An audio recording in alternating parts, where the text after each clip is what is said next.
过早过得好，一天没烦恼。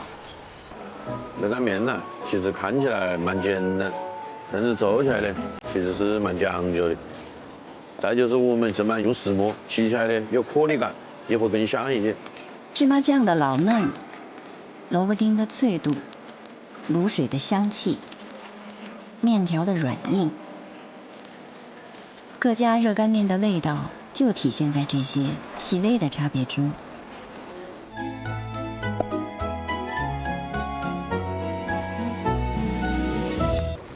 热干面一定要用本地的咸碱面，劲道干爽，不易结团。武汉人把这一步叫做擀面。面条煮到能在筷子上快速滑落时，趁机捞起，标准的8分熟，迅速摊开如油。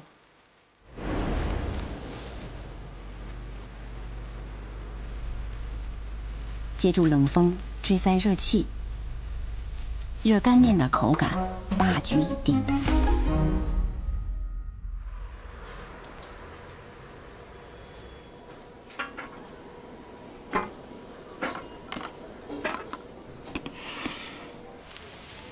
一碗热干面好吃与否，得看食客怎么配合。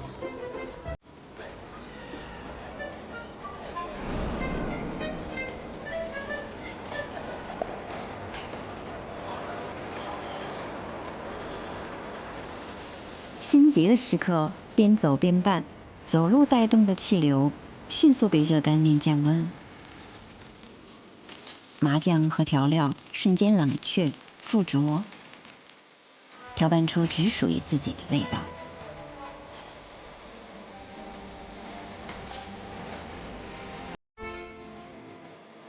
我们做的就是新派热干面，所以我们就研发了一个调料螺旋，是让那一碗热干面呢更具有那个风味。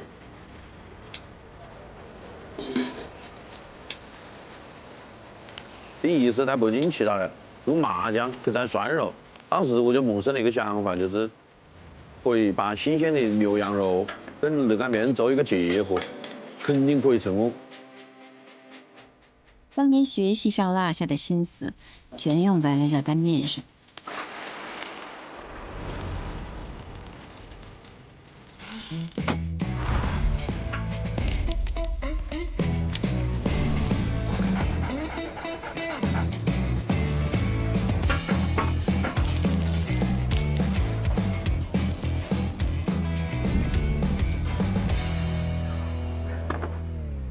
有啥呢？就是说做到100多斤，有些时候呢就是7、8、10斤，反正就是我一个人完成这些工作。但是没得办法，现在就形成的就是说一家人2个弟弟。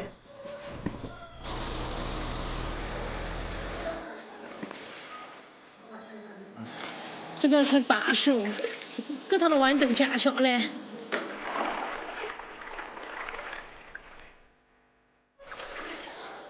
米粒吸水后，2次蒸制，加水的时机、火候的大小，都会直接影响饵块的口感。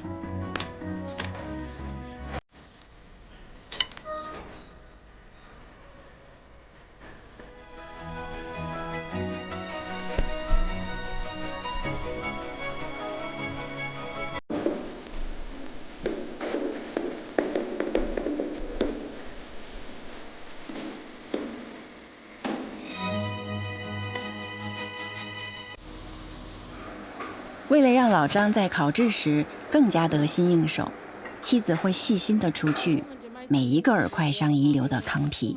最后挖了以后呢，看见的时候都要给把它挑掉，然后呢影响口感。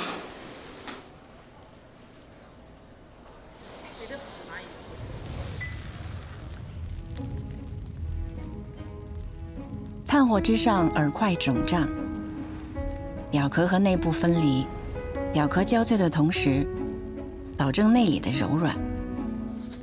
酥壳破裂间，米香随热浪跳跃旋转。慢走，再见。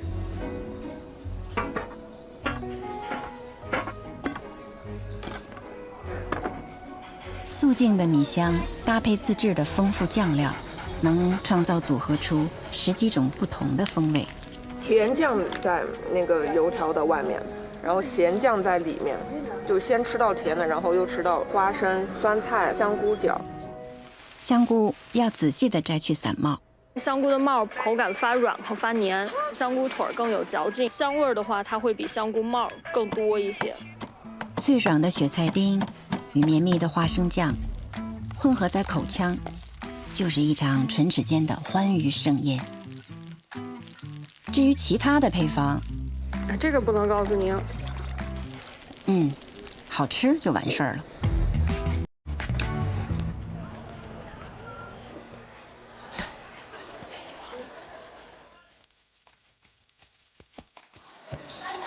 越南卷粉是梁君玉的拿手好戏。我要卷粉在这里吃。米浆幻化的粉皮光泽透明，薄如蝉翼。别担心，粉皮不会轻易破裂。毕竟，老板的妙手赋予了粉皮优质的弹性。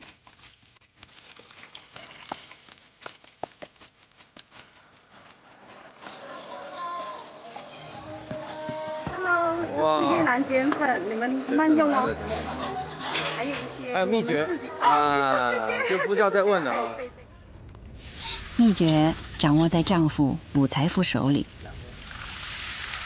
事先混合好的肉馅儿，看似平淡，其实秘密都藏在特制的东南亚香料里。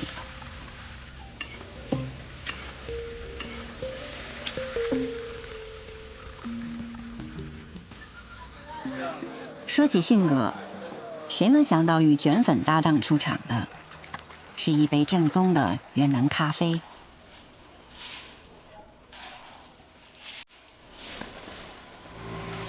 梁君玉重新调整做卷粉时米浆的浓度和厚度，蒸熟后就变成了粤东、闽南等地的小吃——果条。整鸡和棒骨打造的汤底，经过1夜的熬煮，骨肉中的精髓全部释放，褪去油腻，只剩下清透鲜爽的香醇。料头更是品类众多，任你搭配。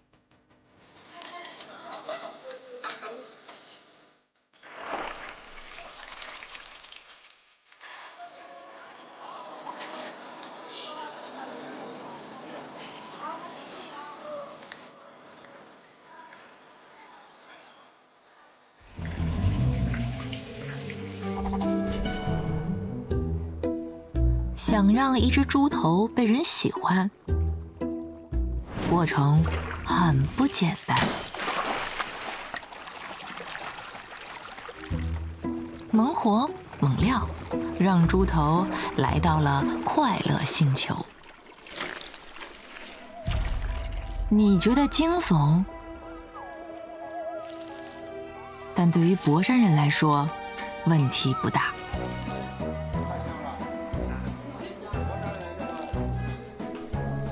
吃猪头肉，喝猪血汤。博山的早餐有点小骄横。炖肉掌门人，最好了，吃光了，这就说明我做的确实好吃。咱家那猪头肉啊，吃着就好横。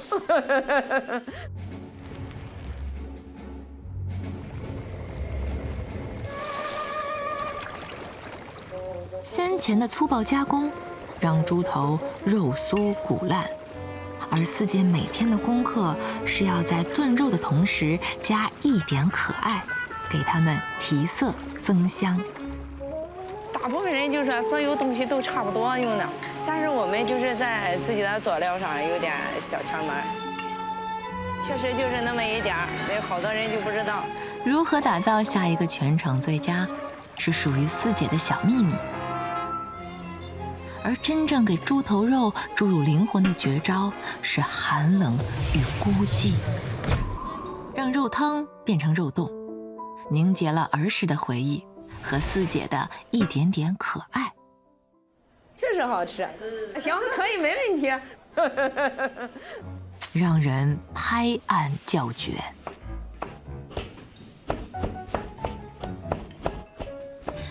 加上这个冻啊，真的是点睛之笔。肉都是凉的，煎饼咱们这儿都看得着哈，现做的，这么一卷，边吃边化，里面有汤汁，就瞬间给你怎么说，激活一下。小哥说的没错，有了肉冻，肉香才被激活，而现做的煎饼才是整套早餐的激活码。和爱笑的四姐截然不同，三姐的温柔里有点严肃。煎饼好了，上煎饼。手底翻飞的同时，不忘保持优雅的三姐，真煎饼西施。我最喜欢摊煎饼，每一张煎饼我都要有要求，有的时候我自己做的不好了，我都嫌我自己。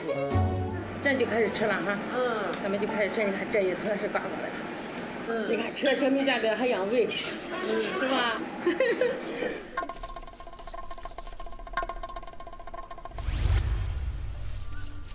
煎饼看着不大，但卷起猪肉来可是底气十足。煎饼一裹，大手一握。哎，四爷，麝香四爷，你说这太上流了，这要听不懂。上流啊，上流。三姐把煎饼摊出了艺术家的气质。你说我今年都快60岁了，但我干的还有劲。四姐将猪头肉做出了大饭店的水平，那跟酒店也差不了多少，真的。人活着吧，就得靠自己一个精气神，不能就是说太颓废了。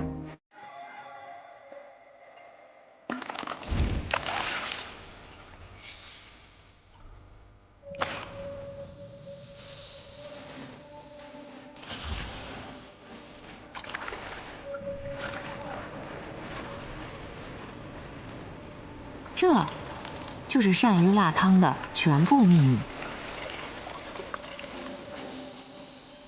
辣味牵头，鲜味随后。鳝鱼辣汤，徐州人最爱的重口早餐。鸡、猪、鳝鱼3种食材熬汤后，配上小面片和蛋花，汇成一碗10全大补汤。这个辣不能出半点差池。鳝鱼辣汤的那股辣，不是胃部灼烧的辣，也不是舌头僵直的辣，而是一种回味绵长、后劲儿十足的辣。配料就是这些，可配比呢？这道本应得心应手的配料操作，刘勇却需要反复揣摩。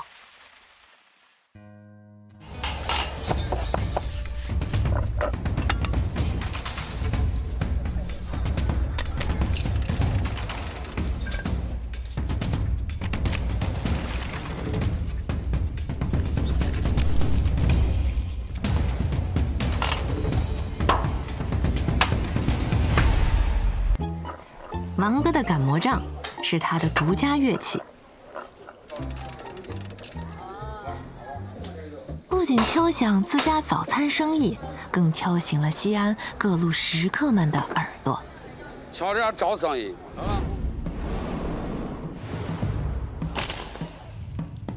短短几分钟，这馍要做出各种花活。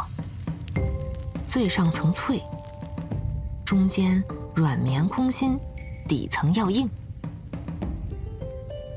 烤的过程中，馍要裂开一个槽，刀起，槽入，馍张开嘴，迎接腊汁肉的到来。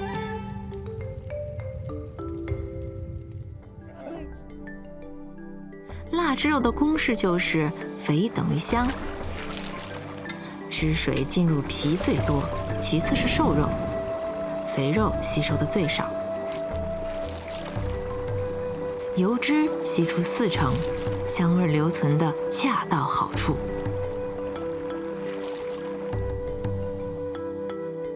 在各种香料的无限冲击下，一块猪肉便走向了它的猪生巅峰。要吃肉肥中瘦，旁边一圈瘦，中间我弄一块肥的，馍一压，肥肉一滑，渗到馍汁里头，你就感觉不会很腻。浇头每日随心供应，但必有一道素椒杂酱。早晨现剁的肉馅儿颗粒很粗，他吃到嘴巴头啊就有感觉些。别人炒杂酱要加各种调料，老杨坚持传统，只加甜面酱。这份自信，你在成都都找不到第二家。给你什么时候加酱，炒好炒多久，时间长了炒过了，它刚好把水分走完，满嘴的肉香味哦。来10个。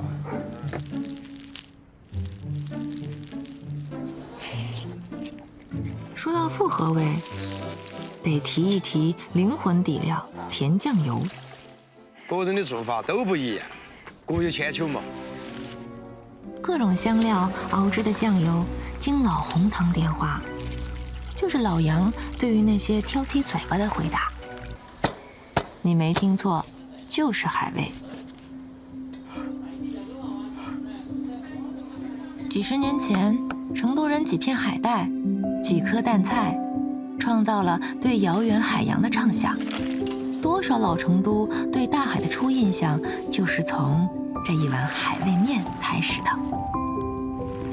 历经2个小时的熬煮，你着急，老杨不急。很小的时候，我们就晓得海味面。等到汤汁耗去大半，一口鲜汤入口，能让你在遥远的内陆也能感受海风吹拂。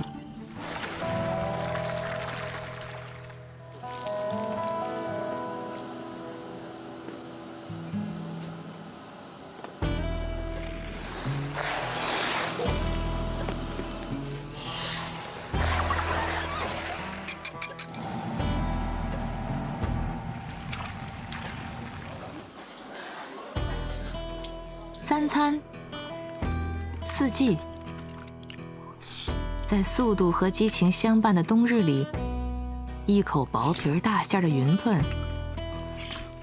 才会是让你死心塌地留下来的原因。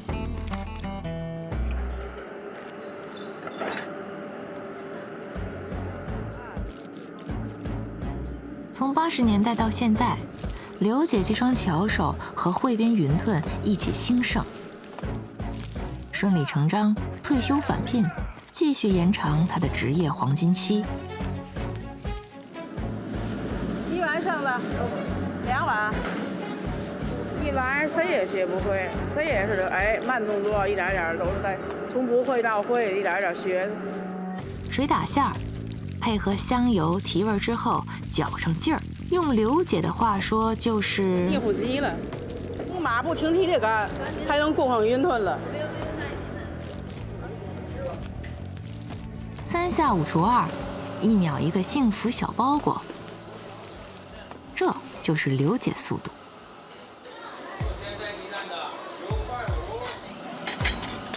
和刘姐速度一样惊人的是汇滨早餐时段的眼花缭乱。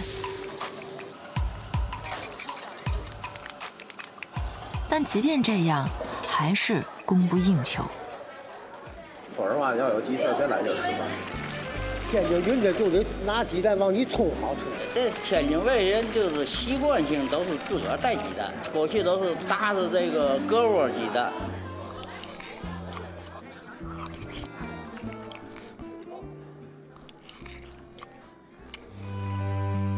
汇编饭庄的欢喜二酱和这个城市的冬日非常相配。一口云吞吃出了满满的期待，飒爽的冬天也就有了盼头。马大嫂恨不得把西北女人的泼辣劲儿都揣进面窝窝里。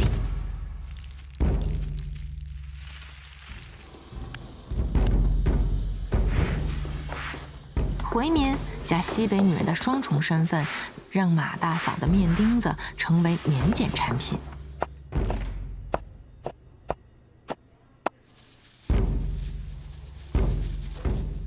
这个面啊，可能是更筋道一点，实际上是我们的老岳母。各家的面丁子看起来差不多，但吃起来的口感决定了老吴的腰杆子能挺多直。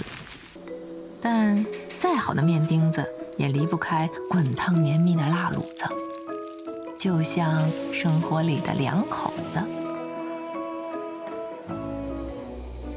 回民小饭不同于汉民的清汤流派，恰到好处的勾芡就能让面丁和卤汁更加缠绵。胡汤熬，它的那种味道能裹在一块啊，味道它能集中着到人的胃里面啊，它是更热养胃。